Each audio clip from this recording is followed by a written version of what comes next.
I'm going to show you how to do a surgical packet from home using some of the supplies that you were given this month to do this from home, and some just normal things that you'd find around the house, like here's some silverware that you can use in replace of instruments because you don't have instrumentation at home.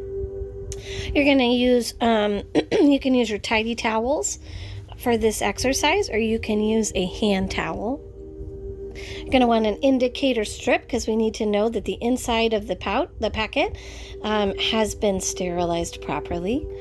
Your instruments, in this case it would be fork and spoon for me, some 4x4 gauze, and I'm going to need my sterile gloves to open it and get my tray set up. You're going to need to have a surface that you can work on, and then your autoclave paper, 2 pieces of it. First thing I want to do is to clean the surface that I'm going to work on. I want to make sure it's clean, okay? As well as my instruments that I'm going to put in there. They have been sanitized, and so they have been scraped clean and washed with soap that can dissolve some of the tissues that might be there from their last use. Okay, so I'm going to set these to the side here while I clean my surface.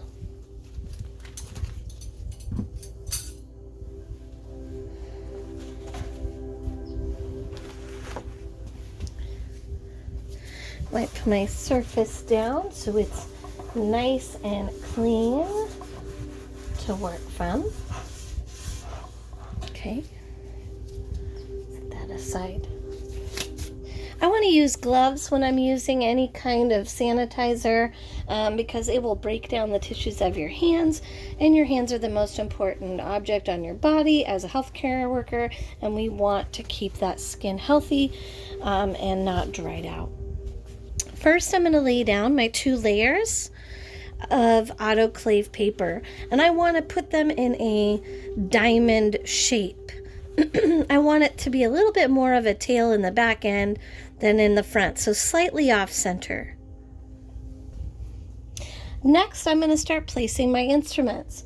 So I'm going to make sure that my indicator strip is there, and I'm going to write on there my name and information.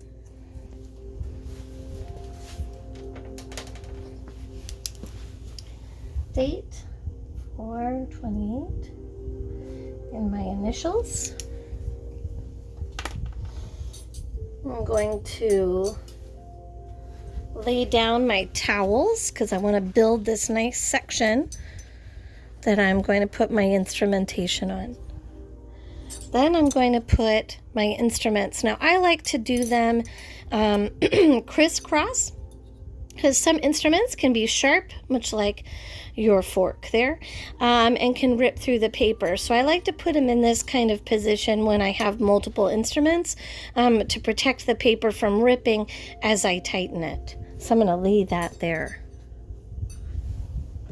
Next, I'm going to place my gauze on top. You can put it in one small pack, or if you have large amounts, then you can break it into 2 and lay them side by side.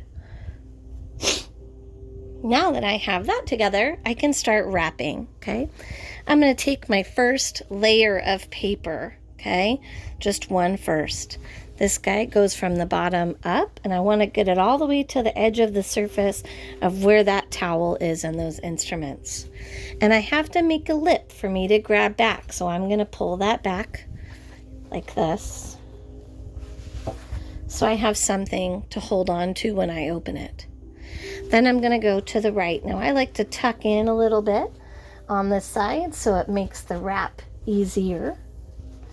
I pull that over the side, trying to line up this edge to the previous edge that was there.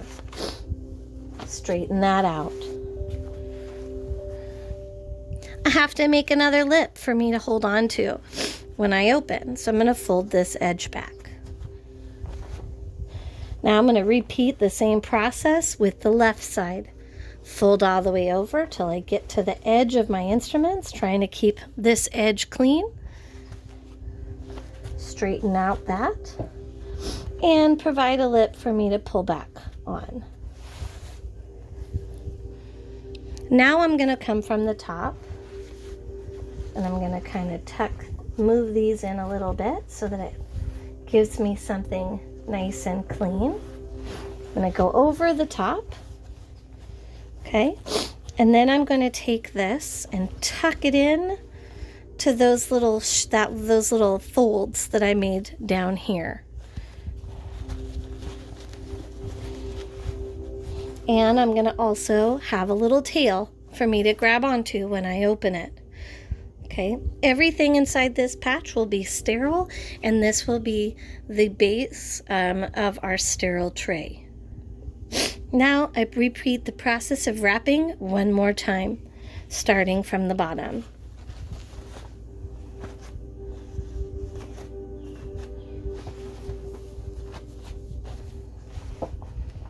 Good tight packaging makes your life easier when it's time to open. So it's okay to tug a little bit that second time through. Make it nice and tight.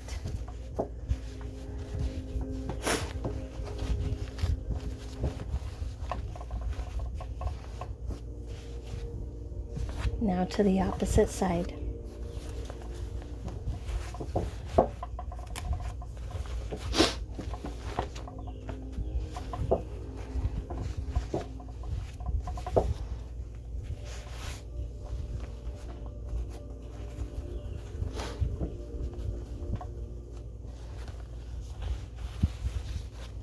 And down to the bottom, where I tuck it into those folds that I just created, and then I have my tail.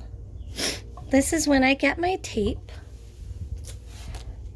and I'm going to tape these sections down so that it doesn't come open with handling.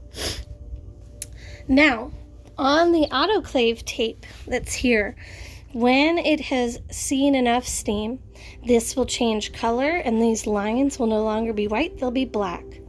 Using a permanent marker, a Sharpie, we're going to put our pack on here. It's just a regular pack because we don't have anything specialized for a particular procedure this time. But if you were doing one for an incision and draining, then you would write incision and draining pack. You need to have today's date, okay, your initials, and then the day that it expires, which is in 3 months, 7/28/20. Okay, it doesn't matter where you write it, but you want to make sure that all that information is available and can be read at any time from the outside of the packet. And that's how you wrap your sterile pack.